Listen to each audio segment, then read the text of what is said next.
I used to believe that marriage would be more fun, a journey of shared laughter and adventure. But as I immersed myself in work, the years slipped by unnoticed. And suddenly, I was 43. The thought of facing the future alone made me uneasy. That was when I met him, a quiet, reassuring man, 2 years older than me. Over time, he captured my heart. 6 months after we began dating, we got married and moved into a new house to start our life together. We cherished one another and made a pact to always discuss any problems openly. This approach made our marriage strong, and for a time, I believed we were the perfect couple. Despite aging, our married life felt fulfilling. Then, dark clouds loomed over our relationship. The turning point came when my parents-in-law decided to divorce. My husband explained that his parents' marriage had been strained for years due to a lack of communication, especially after he and his sister became independent. While we were initially inclined to think their divorce wouldn't affect us, the truth turned out to be far more disruptive. Since my first meeting with my in-laws before marriage, my relationship with my mother-in-law had been challenging. Over time, her dissatisfaction grew. She criticized everything I did, from my cooking to my cleaning schedule. Worse, her disapproval extended to personal attacks, calling my clothing unfashionable and even criticizing my appearance. It felt like she despised my very existence. To cope, I minimized interactions with her, a strategy my husband supported. Still, I worried her hostility might escalate after the divorce. Then there was my sister-in-law, who lived with my parents-in-law, unmarried and in her 40s. She had no steady job, spending her days idling or working part-time for quick cash. She often borrowed money from my husband and me, claiming it was for small expenses like books or games. While the amounts were modest, the frequency was draining. My husband assured me he would handle it, but my sister-in-law often approached me when I was alone, leaving me unable to refuse. Their behavior became unbearable. Visiting my in-laws felt like walking into an ambush, as though I was a money tree for them to exploit. Gradually, my husband and I distanced ourselves from their home. I dreaded the changes the divorce might bring and silently wished to remain uninvolved.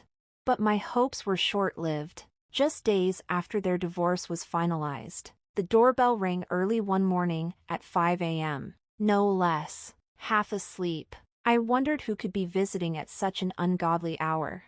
When I opened the door, there they stood, my mother-in-law and sister-in-law, grinning and holding large bags. Instantly, I regretted answering. Surprised, I asked, "What do you need at this early hour?" My mother-in-law ignored my question entirely and said, "You're late. Let us in already." Taken aback, I hurriedly asked, "What's with the bags? Where are you going?"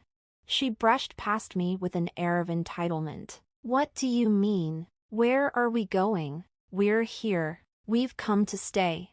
Still groggy from being woken up at 5 a.m., I struggled to process her words. It felt as though they had fled from somewhere. Arriving unannounced with their belongings, they pushed their way into the house, disregarding my confusion and protests. "What happened?" I demanded, blocking their path as best I could. My mother-in-law, looking down on me with disdain, replied as though it were the most obvious thing in the world. "You should already understand. We're moving in. Starting now." "Moving in? What are you talking about? I haven't heard anything about this." I was still groggy, my low morning blood pressure keeping me sluggish. "Even so," I argued. "What situation? Is this about the divorce? But why here? My husband hasn't said anything about this." They ignored me, dragging their bags into the house and making themselves at home, commandeering our storage room without hesitation. My pleas for an explanation went unanswered. Instead, my mother-in-law shot me a glare and said coldly, "Our family is in trouble. Don't you have a heart, or even basic empathy? That's why you're such a terrible daughter-in-law." I was stunned into silence. At that moment, my husband, a self-professed non-morning person, rushed into the commotion. His surprise at seeing his mother and sister with their bags was evident. "Why are you here so early? And what's with all the luggage?" My mother-in-law reiterated her intention to stay, recognizing that my husband was better suited to deal with the situation. I stepped back, though I could hear them beginning to spread their belongings out as if the house were their own. Despite my husband's initial protests, he eventually relented and agreed to let them stay temporarily, for 1 month. This was, I realized, a major concession on his part, driven by his sense of familial duty. Though I wanted to send them packing, I knew they were still his family. In the days that followed, we cleared out the storage room for their use. I found myself preparing 3 meals a day for them, as though I were running a boarding house. They offered no help whatsoever, instead treating themselves as guests. If meals weren't ready on time, my mother-in-law would make sarcastic remarks like, "Isn't it ready yet? I'm starving." Or does this house take pleasure in keeping its family hungry? I bit my tongue, silently retorting, "How can you be so hungry when all you do is sit around all day?" But I avoided confrontation, knowing it would only lead to more insults. At first, I continued to cook for them, but over time, I began to question my compliance. Why was I accommodating their demands when they contributed nothing? They spent their days lounging in the living room, watching TV, and barking orders: prepare the bath, bring coffee, serve snacks, vacuum the floor. By the end of the first week, I was already nearing my breaking point. I was mentally and emotionally drained. To make matters worse, my sister-in-law shamelessly extended her hand and said, "Give me some pocket money." Startled, I asked, "What do you need it for?" With an air of childish defiance, she snapped, "Why do I have to explain that to you?" It was incomprehensible to me why I should hand over money to someone who refused to contribute to household chores or expenses. However, I knew that if I confronted her, she would immediately run to my mother-in-law, escalating the hostility. To avoid further conflict, I kept my response minimal. "You're not my child," I said flatly. Her reaction was swift and indignant. "You're letting your sister-in-law suffer in this house," she exclaimed dramatically, as though she were a victim.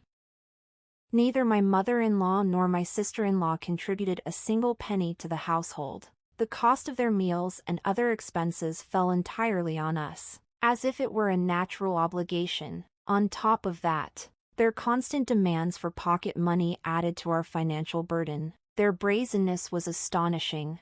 Every evening, my husband would comfort me, urging patience while also warning them sternly. But as soon as he left for work, they reverted to their entitled behavior, acting as if anything was permissible in his absence. The promised 1-month stay came and went with no sign of them leaving. Looking back, it was evident they had planned to exploit my husband's kindness all along.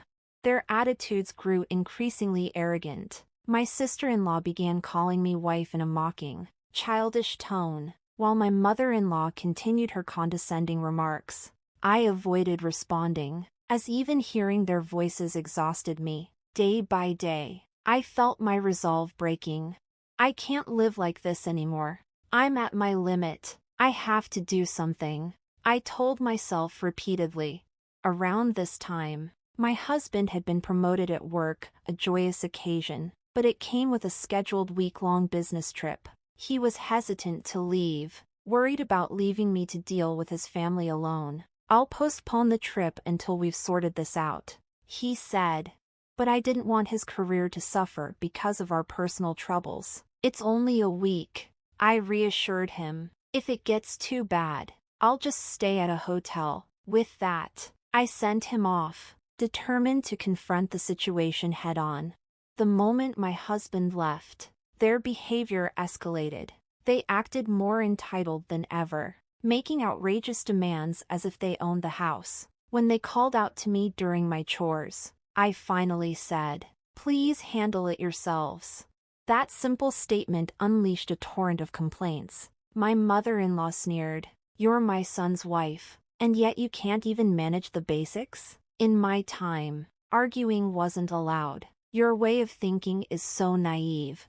Their mockery of my struggles seemed to amuse them. Watching me flustered and upset became their form of entertainment. I knew I had to regain control. 3 days into my husband's trip, my mother-in-law threw another sarcastic remark my way. "Can't you even manage what I asked you to do yesterday? Are you really that incompetent?" Her tone was biting. Her words meant to provoke. When I stayed silent, she pressed on. "You always look dissatisfied. If you have something to say, just say it already." This was the moment I had been waiting for, a chance to confront them. Taking a deep breath, I finally let out my pent-up frustrations. "Mother," I began calmly but firmly, "it's clear you enjoy tormenting me, but I'm not your maid. At the very least, I expect basic adult manners from you." She looked at me, startled.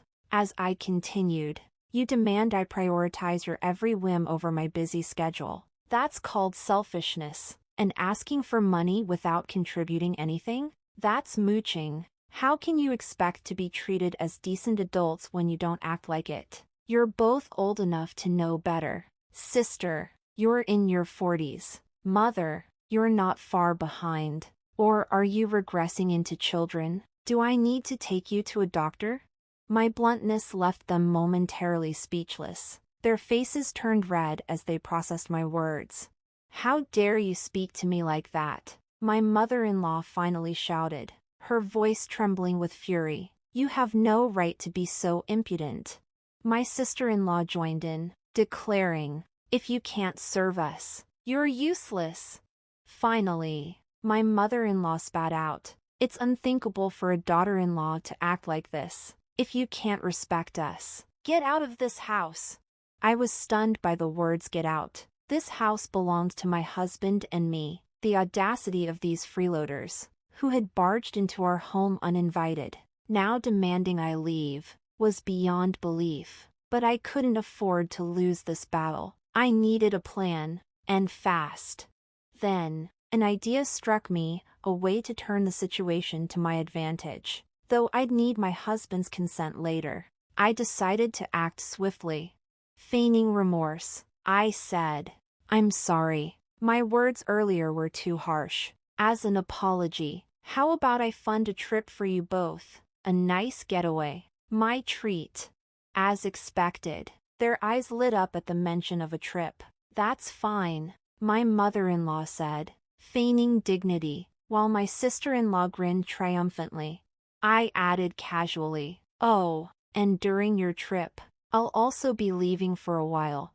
My sister-in-law clapped her hands in delight. "Really? You're leaving? Great! Now this will finally be our house."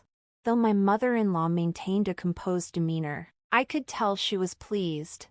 I wasted no time arranging a week-long spa trip for them, ensuring they'd be out of the house. The very next day, they left, eager for their vacation. With the house to myself, the real work began.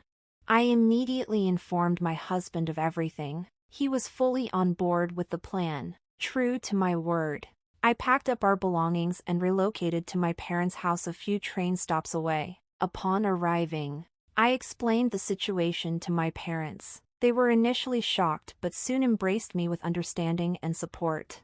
With their help, I arranged for movers to transfer our belongings to a rented storage unit. By the day before my mother-in-law and sister-in-law were due to return, everything was prepared. The house was emptied, and I was mentally and physically ready for the final showdown. The day of their return arrived, and as expected, my phone rang. "What's going on?" my mother-in-law screamed. "We can't get into the house. It's covered in tarps, and strangers are destroying it." I held the phone away from my ear to shield myself from the shouting and replied calmly, "Welcome back. How was your trip?" "Don't play dumb," my sister-in-law screeched. "Why is the house being demolished?" Remaining composed, I explained, "Oh, those are contractors. I told you before. We were leaving the house. It's being demolished because we don't need it anymore." There was a stunned silence on the other end of the line. followed by a panicked demand for clarification.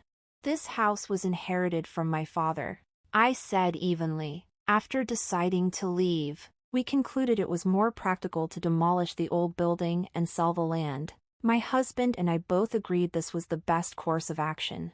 But, where are we supposed to go?" my mother-in-law cried, her earlier confidence shattered. I couldn't suppress a slight laugh. "Your belongings have already been sent to your husband's house. He's aware of the situation and will handle it from here." Realizing the gravity of the situation, they panicked further, their voices growing increasingly frantic. I ended the conversation politely but firmly, leaving them to process the reality of their predicament. Later, I learned from my husband that their father had harshly reprimanded them, leaving them with no choice but to spend the night in a nearby motel. When they reached out to my husband for help, his usual calm demeanor gave way to fury. He delivered a strict lecture and declared, "I will no longer have any dealings with either of you." This effectively severed ties between us and them. In the months that followed, my mother-in-law took up a job as a cleaner in a motel, while my sister-in-law juggled part-time jobs, struggling to find stable housing. Their self-centered behavior led to frequent conflicts with relatives and acquaintances who temporarily took them in, resulting in repeated evictions. Meanwhile, my husband and I moved to a new rental property closer to his workplace. It was cozy, peaceful, and a fresh start for us. On the site of our old house, construction began on a new, modern single-family home. Once completed, it will mark the beginning of a new chapter in our lives, one free of unwelcome guests and filled with happiness and tranquility.